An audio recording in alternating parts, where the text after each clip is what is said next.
और आप लोग को एक सजेशन भी देना चाहेंगे कि जब भी आप लोग कहीं ट्रेवल करो 100-150 किलोमीटर की दूरी में, हमें तो डर इस बात का लगल था कि कहीं भाई साहब कम से कम 20-25 दुकान छान लिए, बट मिलने का नाम ही नहीं ले रहा है और समझ में नहीं आ रहा है क्या करे नहीं कि जैसे अगर नॉर्मल आदमी आएगा इधर, किसी को कुछ नहीं पता है तो भाई साहब बहुत भटकना पड़ेगा बहुत। बट अगर आप हेलो जी, जय श्री राम भाई। गाइस कैसे हो आप लोग? गाइस अभी सुबह के 6 बज रहे हैं और 4 बजे हम घर से निकल रहे थे क्योंकि आज वापस से हमको पटना जाना पड़ रहा है। सॉरी, इतना ठंड लग रहा है कि भाई साहब मुंह भी कांप रहा है, मतलब क्या बोल रहे हैं पता ही नहीं चल रहा है। हाथ में तो ऐसा लग रहा था बाइक चलाते टाइम एकदम हाथ में छेद कर रहा है। तो आज वापस से जा रहे हैं IGMS मम्मी का दवा लेने के लिए। आज मम्मी साथ में नहीं जा रही है क्योंकि ठंड तो एक तो काफी ज्यादा था और जांच के हिसाब से डॉक्टर साहब दवाई देते इसलिए नहीं जा रहे हैं। बट पता नहीं वहां जाने के बाद क्या होगा, देखते हैं वहां जाकर के दवा मिलता है कि नहीं मिलता है, बट मिलेगा ही, मेरे को ऐसा लग रहा है। तो चलते हैं, देखते हैं आज की क्या कुछ बढ़िया सा आप लोग को दिखा सकते हैं। ठीक है, बाकी बहुत ज्यादा ठंडा लग रहा है भाई साहब, बहुत ज्यादा। तो अभी हम बस स्टैंड में इस बार बस से ही जा रहे हैं क्योंकि अकेले है तो सोचिए बस से ही निकल जाते हैं। ठीक है, तो चलिए चलते हैं।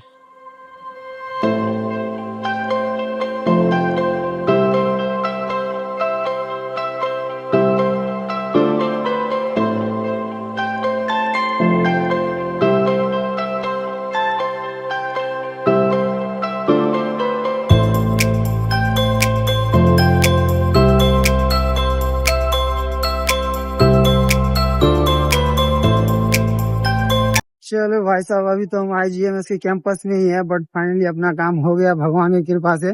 हमें तो डर इस बात का लगल था कि कहीं डॉक्टर साहब बोलेंगे कि पेशेंट का है, पेशेंट को क्यों नहीं लेकर के आया, मतलब ऐसा वैसा चीज़। बट मेरे को फुल विश्वास था कि अगर रिपोर्ट दिखवा करके ही दवा लेना है तो आराम से मिल जाएगा, कोई दिक्कत होने वाला बात है नहीं। चलिए रिस्क उठा करके आ गए। पापा तो बोल रहे थे कि नहीं लेके ही जाओ लेके ही जाओ, बट आगे काम हो गया, यही अच्छा बात है। दवा हुआ लिख दिए, अब जा रहे हैं दवा हुआ लेंगे, उसके सीधा निकलेंगे घर। लाइन में लेकिन आज 1 घंटा रुकना पड़ा, इससे पहले नहीं रुकना पड़ा था। चलिए कोई बात नहीं, अब जा रहे हैं दवा हुआ लेंगे, खाना पीना खाएंगे, उसके बाद बस वगैरह सब पकड़ेंगे, उसके बाद निकलेंगे। बस 3-4 घंटा में पहुँचा दे, यानी कि घर पहुँचने में 7-8 तो आराम से बज ही जाएगा। तो जाके देखिए इधर भीड़ कितना है भाई साहब,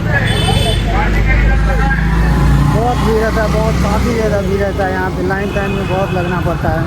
चलिए बताइएगा तो टोकन लीजिए, फिर एक बुक देगा, बुक लीजिए, मतलब ठीक है बट काम हो जाता है। कोई नॉर्मल जैसे अगर नॉर्मल आदमी आएगा इधर, किसी को कुछ नहीं पता है तो भाई साहब बहुत भटकना पड़ेगा बहुत। बट अगर आपके साथ कोई है, किसी को मालूम वगैरह सब है, तो आपका काम फटाफट हो जाएगा। ठीक है, चलिए फिर मिलते हैं। पता नहीं भाई साहब ये डॉक्टर साहब एक दवाई कौन सा लिख दिए हैं भाई साहब, कम से कम 20-25 दुकान छान लिए, बट मिलने का नाम ही नहीं ले रहा है और समझ में नहीं आ रहा है क्या करे नहीं कि। पूरा ढूंढ लिए इधर सब में, पूरा का पूरा ढूंढ लिए, कहीं भी नहीं मिल रहा, क्या करे, समझ से बाहर वाली बात है। चलो भाई साहब कितना भटके हैं तब जाकर के दवाई मिला है, देखो यही दवाई है।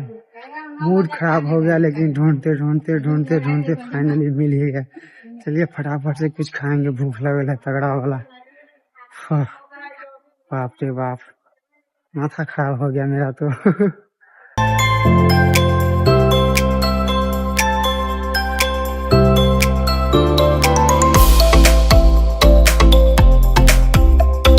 तो भाई साहब फाइनली हम तो पहुंच चुके हैं, अभी समस्तीपुर जंक्शन पे हैं।